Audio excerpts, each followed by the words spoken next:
رسول خدا ہجرت کے 10ویں سال 24 یا 25 ذیقعت کو 1,20,000 افراد کے ساتھ فریضہ حج کی ادائیگی کے لیے مدینہ سے مکہ کی طرف روانہ ہوئے۔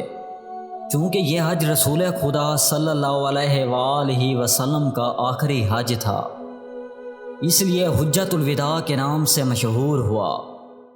حج کے اعمال سے فارغ ہو کر رسول خدا صلی اللہ علیہ وآلہ وسلم مکہ کو چھوڑ کر مدینے کی طرف روانہ ہوا۔ 18 ذی الحجہ کے دن یہ قافلہ غدیر خم کے مقام پر پہنچا۔ اس مقام پر جبرائیل آیت تبلیغ لے کر پیغمبر اکرم صلی اللہ علیہ وآلہ وسلم پر نازل ہوا اور خدا کی طرف سے حضرت علی علیہ السلام کی امامت و ولایت کے اعلان کرنے کا حکم صادر فرمایا۔ دوستو، حدیث کے مطابق رسول خدا صلی اللہ علیہ وآلہ وسلم نے غدیر خم میں لوگوں کو جمع کیا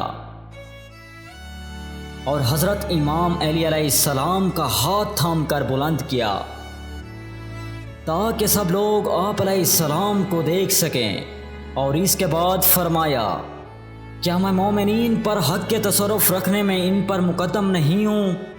تو سب لوگوں نے کہا، کیوں نہیں؟ چنانچہ رسول خدا صلی اللہ علیہ وآلہ وسلم نے فرمایا، میں جس کا مولا اور سرپرست ہوں، یہ علی اس کے مولا اور سرپرست ہیں۔ یا اللہ، تو اس کے دوست اور اس کو اپنا مولا اور سرپرست سمجھنے والے کو دوست رکھ، اور اس کے دشمن کو دشمن رکھ، اور جو اس کی نصرت کرے اس کی مدد کر، اور جو اس کو تنہا چھوڑے اس کو اپنے حال پر چھوڑ کر تنہا کر دے۔ اس کے بعد مجمع سے مخاطب ہو کر فرمایا، جو یہاں حاضر ہیں وہ ان لوگوں تک یہ پیغام پہنچا دے جو یہاں حاضر نہیں ہیں۔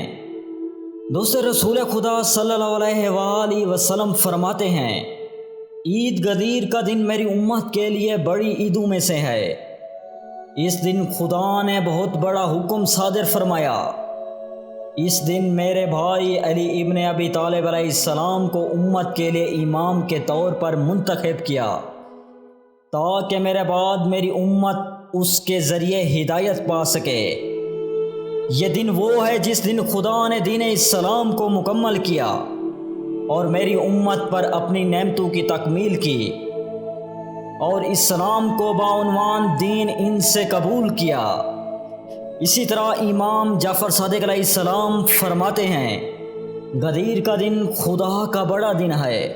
خدا نے کسی نبی کو مبعوث نہیں کیا مگر یہ کہ اس دن کو عید کے طور پر منایا اور اس دن کی عظمت کو پہچان لیا۔